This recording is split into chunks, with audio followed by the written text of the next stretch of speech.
So if you watch the Jimmy Dore show, you do so because you know the mainstream news media is effed. It's owned by corporations. Only 6 corporations control all the TV, radio, magazines, everything. And so you can't get the straight dope, which is how we went into Iraq the first time because New York Times, CNN, Washington Post, MSNBC, everybody was like, this is great. Let's go. We got to go get the Iraq. And, people like us knew that was a lie. That's a military-industrial complex, manufacturing consent through the establishment media. And they're doing it again right now. And so now there's this push to go, we got to get rid of fake news. You mean the news that contradicts the already documented BS establishment news media? You want to know what the fake news, my favorite fake news stories were? The stories about the Iraq war printed on the front page of the New York Times above the fold that no one got in trouble for. The editorial board at the Washington Post who said that you have to be a maniac. It's hard to imagine how someone could still doubt that Saddam has weapons of mass destruction. That's what the Washington Post said. Talk about your fake news. That's the smarty pants people at the Washington Post, the editorial board. That's not some jagoff reporter. That's their big smarty pants people. That's fake news. Right now, when you turn on MSNBC and they're talking about Russia, and they're talking about gas attacks that Assad, that's fake news. There's no investigation. They haven't waited for the investigation. It's a manufacturing consent. They did this before in 2013. You know that. It's been documented by many places that the gas attack in 2013 was implemented by the ISIS and Al-Qaeda terrorists who were supporting in Syria, which no one talks about that either. And when we talk about that stuff here on YouTube, now the corporation is taking our money away. So if we start telling the truth about what's happening in Syria, or it was the truth about the CIA funding and training ISIS and Al-Qaeda, which we are, if we tell the truth about that, the corporation says, no, take your money away. And by the way, we're getting ready to start World War III, so we're going to take all your money away. Sure, it's a coinky dink.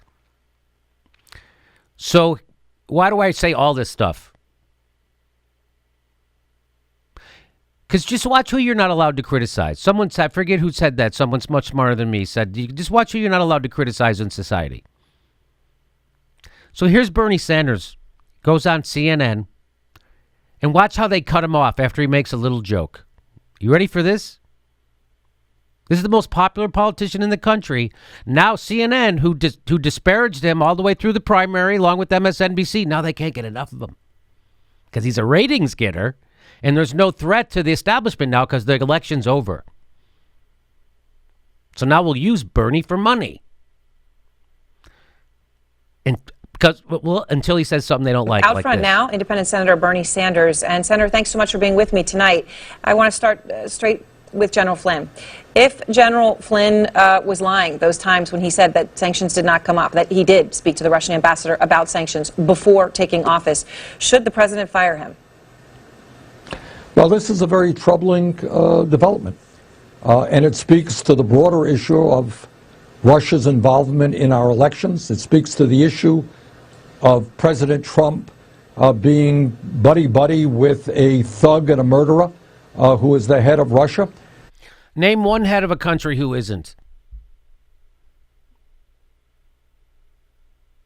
Barack Obama did Libya. Barack Obama took 2 wars, took him to 7. We bombed hospitals, ran out of bombs in Syria, Private Manning, they tortured him, her.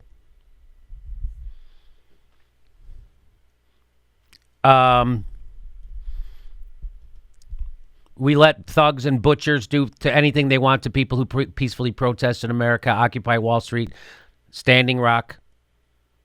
Black people all across the country just murdered by cops. So this idea that there's someone else who's a thug after we set the Middle East on fire, our country, the United States, set the Middle East on fire, and we're not learning. We did it in Iraq, knocked off their dictator, killed 1 million people. Did it in Libya, knocked off their dictator, turned it into a failed state haven for terrorists.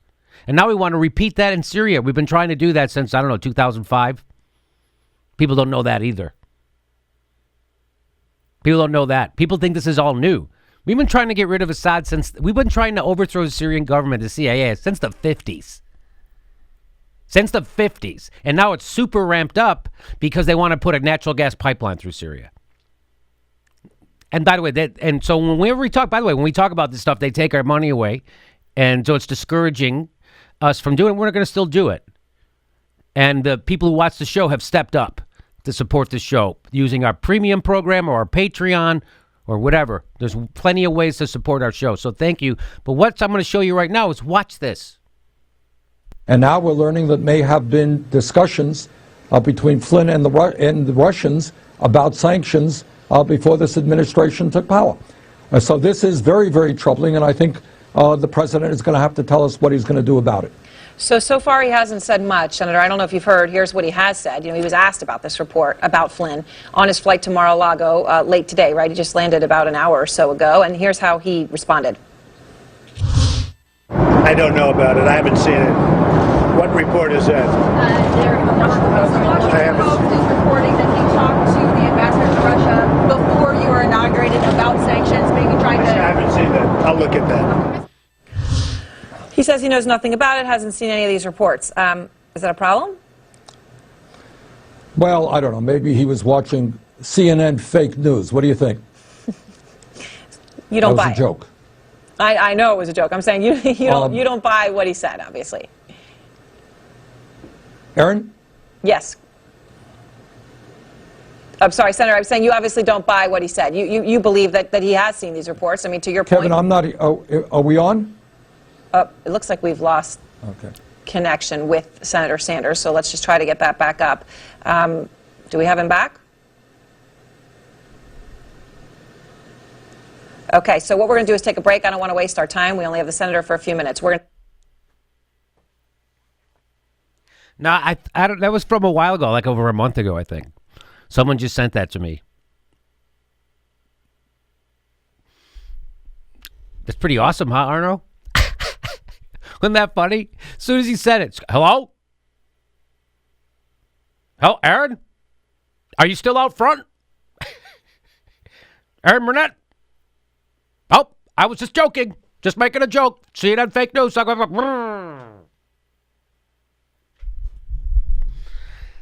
was beautiful.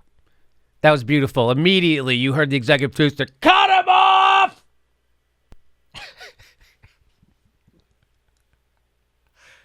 That's what would happen if I ever went on MSNBC. That's what would happen.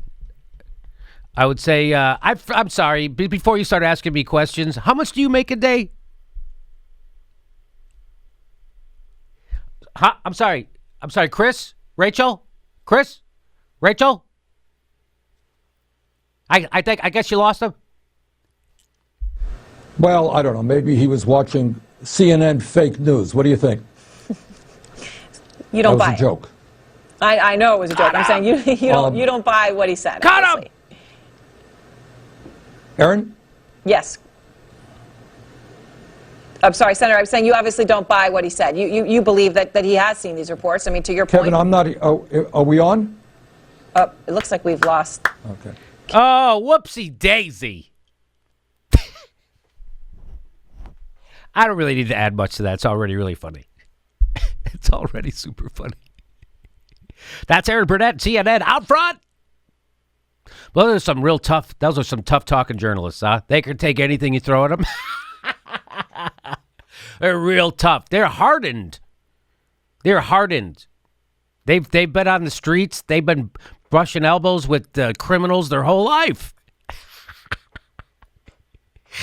These frickin' newsreaders. Anyway, that was fantastic. Aaron, are you still out front?